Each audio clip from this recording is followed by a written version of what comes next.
నమస్తే. అదృష్టం కార్యక్రమానికి స్వాగతం. సంక్రాంతి ఎలా జరుపుకోవాలి? సంక్రాంతి రోజు ఏమేం చెయ్యాలి? సంక్రాంతి పూజా విధానమేంటి? వాస్తు, జాతక సమస్యలకు పరిహారాలు తెలియచేయడానికి మనతో పాటున్నారు ప్రముఖ జ్యోతిష్యులు వీరాపురం సుబ్రహ్మణ్య స్వామి గారు. గురుగారితో మాట్లాడదాం, మరిన్ని విషయాలు తెలుసుకుందాం. గురుగారు, ముందుగా మీకు సంక్రాంతి శుభాకాంక్షలు. మీకు కూడానండి, అందరికి కూడా శుభాకాంక్షలు. అలాగే మన 10 టీవీ ద్వారా అదృష్టం ప్రోగ్రాం, అలాగే ప్రజలందరికీ కూడా సంక్రాంతి శుభాకాంక్షలు. ఈ యొక్క సంక్రాంతి నుంచి అందరికీ కూడా అదృష్టం కలగాలని చెప్పేసి ముక్కోటి దేవతలందరినీ కూడా ప్రార్థిస్తున్నాను. థ్యాంక్ యూ గురుగారు. సంక్రాంతి, అవును, అసలు సంక్రాంతి అంటే ఏంటి గురుగారు? చాలా మంచి విషయమే. ఎందుకంటే అందరికీ తెలిసిన విషయాలే, కాకపోతే ఇంకా కొంచెం ఆధ్యాత్మికంగా స్పిరిచువల్గా వచ్చేటువంటి పండగలు కాబట్టి ఈ పండగ ఎందుకు వస్తుంది, ఈ పండగకు ప్రమాణం ఏమిటి అన్నదే మనం తెలుసుకుందాం. సంక్రాంతి అనగా ఏంటంటే ఒక మామూలుగా అయితే సూర్యుడు కాంతివంతుడు అంటే మనము ఎన్ని దీపాలు పెట్టినా, ఎన్ని విద్యుత్ లైట్లు వేసినా, లేదా ఎన్ని మనము బాంబులు అంటేవే పటాకులు ఇట్లా అటన్నీ పేల్చినా కూడా మనం ఆ వెలుతురుని తీసుకురాలేం. ప్రకృతి నుంచి వచ్చే వెలుగే వేరు. ఆ వెలుగు అన్నది సూర్యుడు దక్షిణాయనంలో నుంచి ఉత్తరాయణంలోకి ప్రవేశిస్తూ ఒక వైబ్రేషన్ అనేది తీవ్రంగా, అంటే అత్యంత వెలుగును తీసుకొస్తూ రాత్రి వేళ మకర రాశి ఉండగా ఆ మకర రాశిలో ఉత్తరాషాఢ నక్షత్రంలోకి ప్రవేశించడం, అది ఉత్తరాషాఢ నక్షత్రంలోకి ప్రవేశించడం మకర రాశి అన్నమాట. రెండో పాదము ఉత్తరాషాఢ నక్షత్రము. ఆ ఉత్తరాషాఢ ఉత్తరంలోకి ప్రవేశించడం కూడాను, దక్షిణ భాగంలోంచి ఉత్తరం ప్రవేశించడం అన్నమాట. ఆ ప్రవేశించే దాన్నే ఇక్కడి నుంచి ఎండలు అధికం అన్నమాట. ఇక్కడి నుంచి స్టార్ట్ ప్రారంభం. అంటే ఆయన ఒక సూర్యుడు కూడా కొంచెం దగ్గరగా రావడము, మకర రాశిలోకి ప్రవేశించడము, ఆ యొక్క సూర్యుని వెలుగు అనేది ఉష్ణం అనేది ఎక్కువగా వైబ్రేషన్ కావడం, వేడి. తద్వారా ఇక్కడి నుంచి మనకు ఎండాకాలం అనేది ప్రారంభం. ఎండాకాలం అనేది చలిపోతూ ఎండలు అనేది ప్రారంభం. అత్యంత వెలుగు ఎక్కువ కావడం అనేది మనకు ఉంటుంది. మనం ఒక లైట్ పెడితే రూమ్లో ఎంత వెలుతురు ఉంటుంది, అదే 4 లైట్లు పెడితే ఎంత వెలుతురు ఉందో అట్లాగే చెప్పలేనంత వెలుతురుని, ఉష్ణాన్ని అనే ఒక వైబ్రేషన్ ఆయన ప్రజ్వలింపచేస్తూ, అలాగే సహస్ర కిరణాలని భూమికి ఆయన ప్రజ్వలింపచేస్తూ అత్యంత ఉష్ణాన్ని, శక్తిని ప్రసాదిస్తూ ఉన్నదాన్నే ఆ యొక్క మకర రాశి, అలాగే ఉత్తరాషాఢ నక్షత్రంలోకి ప్రవేశించడం. అది మామూలుగా ఎప్పుడైనా వీలైనంత వరకు రాత్రి ఉంటుంది. ఈశ్వరికి ఏమైందంటే పగలు వచ్చింది. అయితే దాన్ని మకర సంక్రాంతి, మకర రాశిలోకి ప్రవేశించడాన్నే మకర సంక్రాంతి. సూర్యుడు రాత్రి వేళ ప్రవేశిస్తుంటాడు కాబట్టి అధికంగా ఎక్కువ శాతం ఈశ్వరికి పగలు ప్రవేశించాడు. అయితే ఇది పగలు అన్నగా ఏంటంటే ఈ సంవత్సరం కాస్త గడ్డు కాలమే అంటే ఏంటంటే అధికంగా వేడి, ప్రపంచవ్యాప్తంగా ఎక్కువగా ఫైర్లు అంటే అగ్ని ప్రమాదాలు అధికంగాను, ఇట్లా కొన్ని నష్టాలు అధికంగా ఉన్నాయన్నమాట. వీటి వల్ల చాలా భూకంపాలు వచ్చే అవకాశం అధికంగా ఉన్నాయి. ఎందుకంటే అధిక ఉష్ణం వల్ల కొంత ప్రకృతికి నష్టాలు కలగబోయే అవకాశం ఉంది. అయితే ఈ పక్కన పెట్టేస్తే ఈ మకర రాశిలోకి ప్రవేశించడం, ఆ రోజున మకర సంక్రాంతి పండగగా జరుపుకోవడం ఒకటి. ఇదే కాకుండా మనము పితృదేవతల్ని ప్రధానంగా, అంటే మన వంశ పారంపర్యంగా, మన వంశం అంటే ఇప్పుడు నేనే ఉన్నాను, మా నాన్నగారు తెలుసు, లేదంటే మా తాతగారు తెలుసు, ఇంకా కాదంటే మాకు కొంచెం ఆధ్యాత్మికంగా పంచాంగ వాస్తు ఆధ్యాత్మికంగా ఉన్నా కాబట్టి అంతకంటే ముందు కూడా ఒక 3 తరాలు తెలుసు. కానీ ఎన్ని లక్షల సంవత్సరాల నుంచి వస్తున్నటువంటి మా మూలం, మా వంశీయులందరూ కూడా తెలియాలంటే నాకు తెలియదుగా. అంతే. మనము ఒక వారం రోజుల కిందట ఏ రోజు ఏం తిన్నామో గుర్తుండదు. మనం మన లక్షల సంవత్సరాల నుంచి వస్తున్నట్టు మనం వంశం గురించి చెప్పాలంటే చెప్పలేంగా.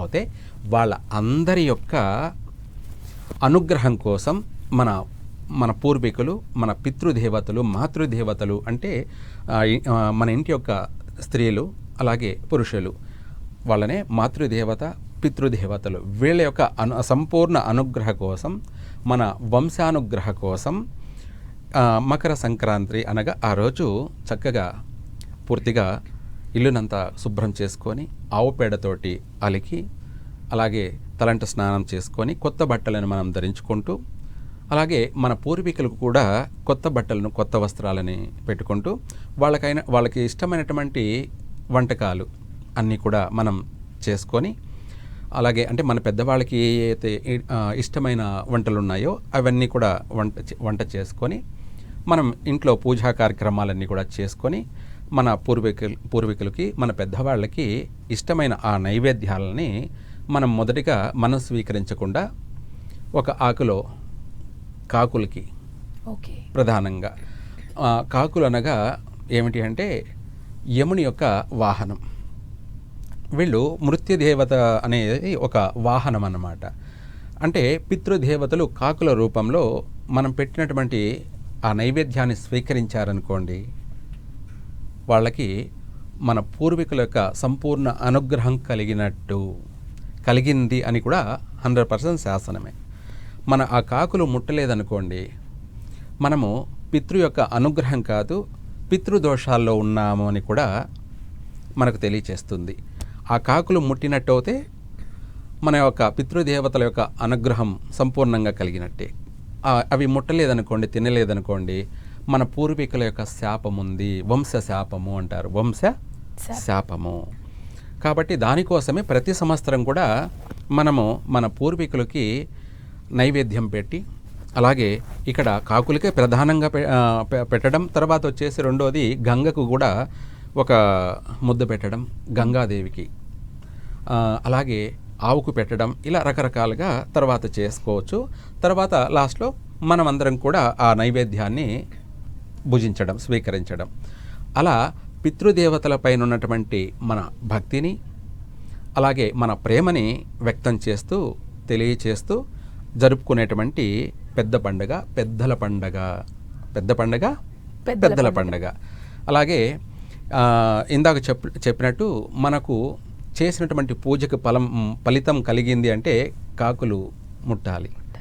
ముట్టలేదంటే తప్పకుండా పితృదోషాల్లో ఉన్నామని అర్థము. దానికి సంబంధించి ఇంకా కూడా ఆ యొక్క పితృదోష నివారణ కొరకు మనం ఏం చేయాలో అలా చేసుకుంటే చక్కగా పెద్దవాళ్ళని అడిగి తెలుసుకొని పరిష్కారం చేసుకున్నట్టయితే చక్కగా వాళ్ళ అనుగ్రహం కలిగిందంటే వంశాభివృద్ధి, సంతానం కానీ, పుత్ర సంతానం కానీ, ఆరోగ్యం కానీ, ఆర్థికంగా కూడాను ఈ సంవత్సరం అంతా కూడా అందరూ చక్కగా అభివృద్ధి చెందుతారు. ఓకే గురుగారు, మనకు తన గురించి కాలర్ ఉన్నారు, శాంభవి గారు. నమస్తే అండి. నమస్తే అండి. ఎవరి గురించి తెలుసుకుందాం అనుకుంటున్నారు? నా గురించేనండి. ఓకే, మీ పుట్టిన తేదీ వివరాలు తెలియచేస్తారా? 10th February 97. 10th February 97. సమయం మధ్యాహ్నం 2 గంటలు. మధ్యాహ్నం 2 గంటలు. పూర్వభద్ర నక్షత్రం 4వ పాదం. ఓకే, మీరు తణుకులోనే జన్మించారా శాంభవి గారు? లేదండి, రాజమండ్రిలో జన్మించాను. ఎక్కడండి? రాజమండ్రి.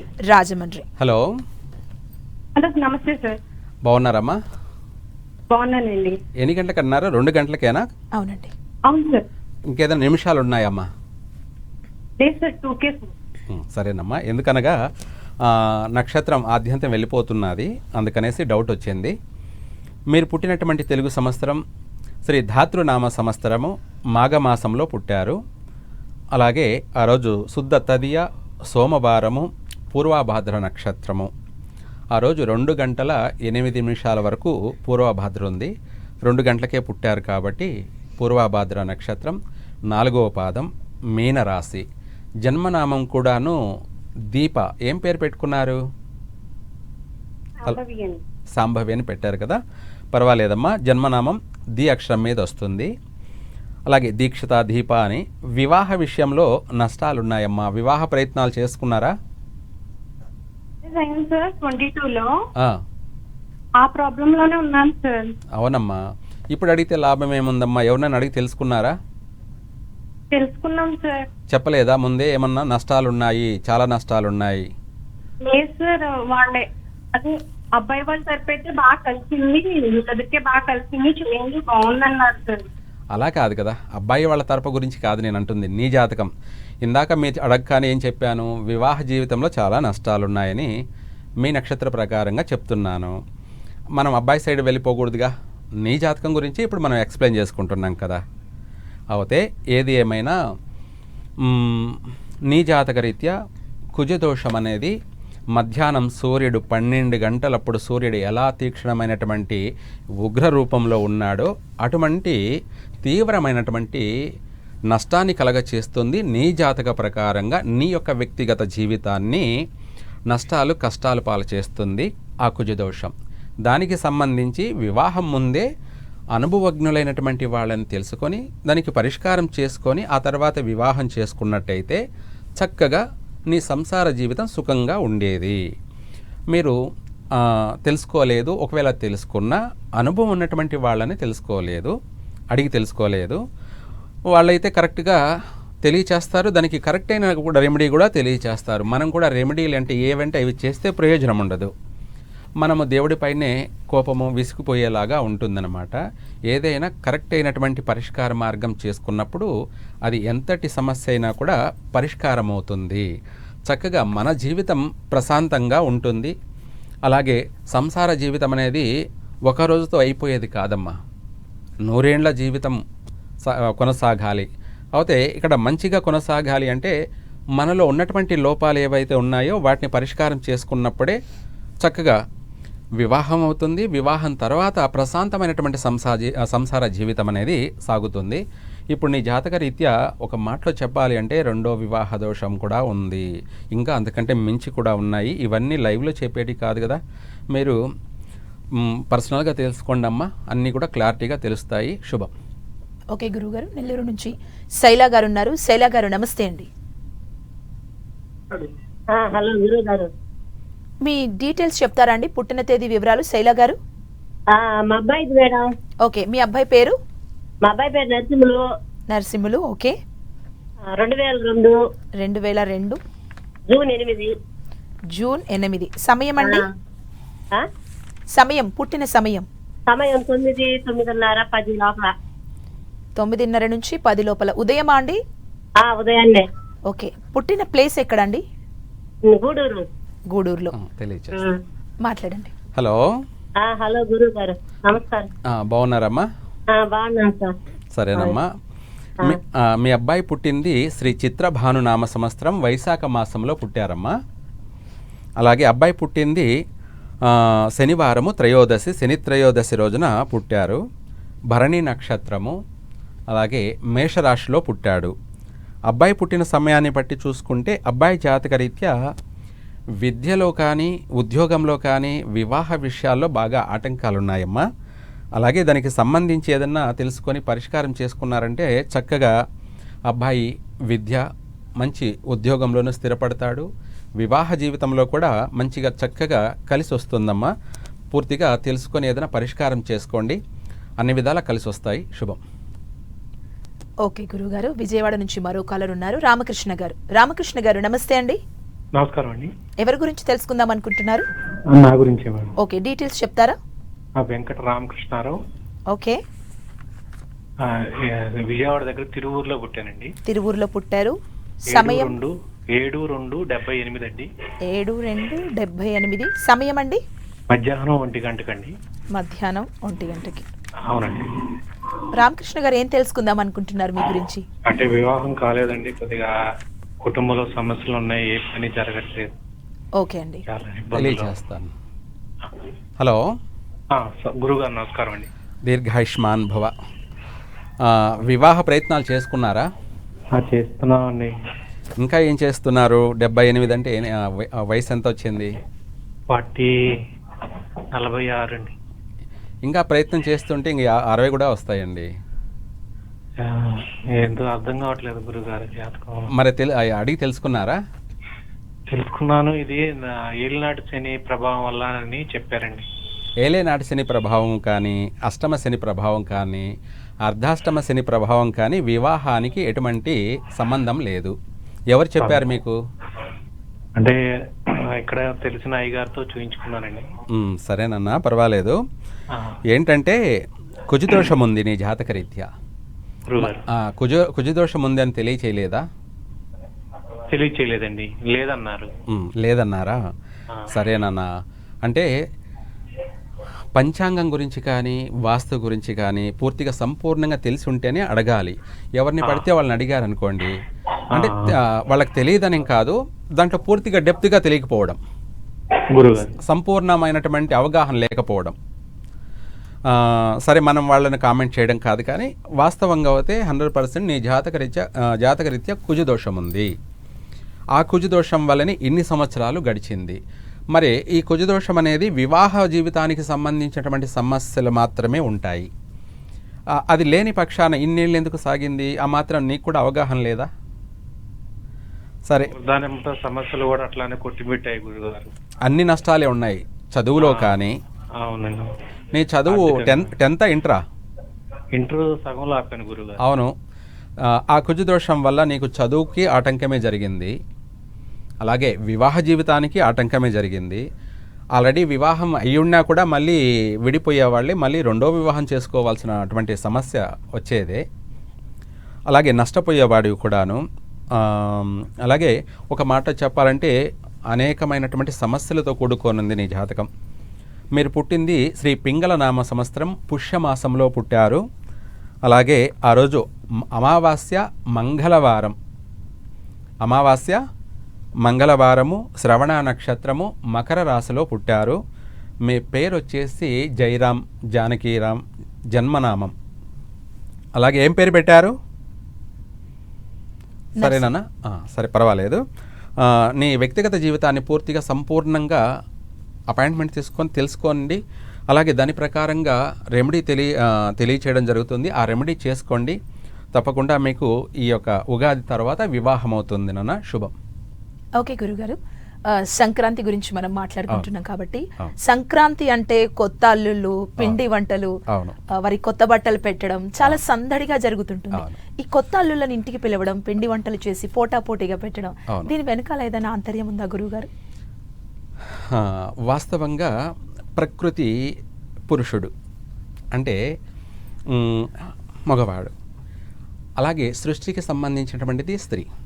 ఇక్కడ పార్వతీ పరమేశ్వర్లకే కోరికలు కలిగాయి. కోరికలు అంటే మహాకాళిని వివాహం చేసుకోవాలంటే పరమేశ్వరుడు 3 కోరికలు కోరాడు. ఏమిటి ఆ 3 కోరికలు అంటే, ఆమె త్రినేత్రాన్ని, అలాగే ఆమె త్రిశూలాన్ని, ఆమెకు అలంకరణగా ఉన్నటువంటి నాగాభరణాలు అంటే కడియాలు కావచ్చు, అంటే గాజులు, బంగారు గాజులు అనుకుందాం, సర్పాలే గాజులు, హారాలు కావచ్చు, అవే సర్పాలు, వాసుకి సర్పం, ఆమెకు మొలతాడు కావచ్చు, కాళ్ళ పట్టీలు కావచ్చు, అన్నీ కూడా ఆయన నాకు ఇమ్మని కోరుకున్నాడు. ఎవరు? పరమేశ్వరుడు.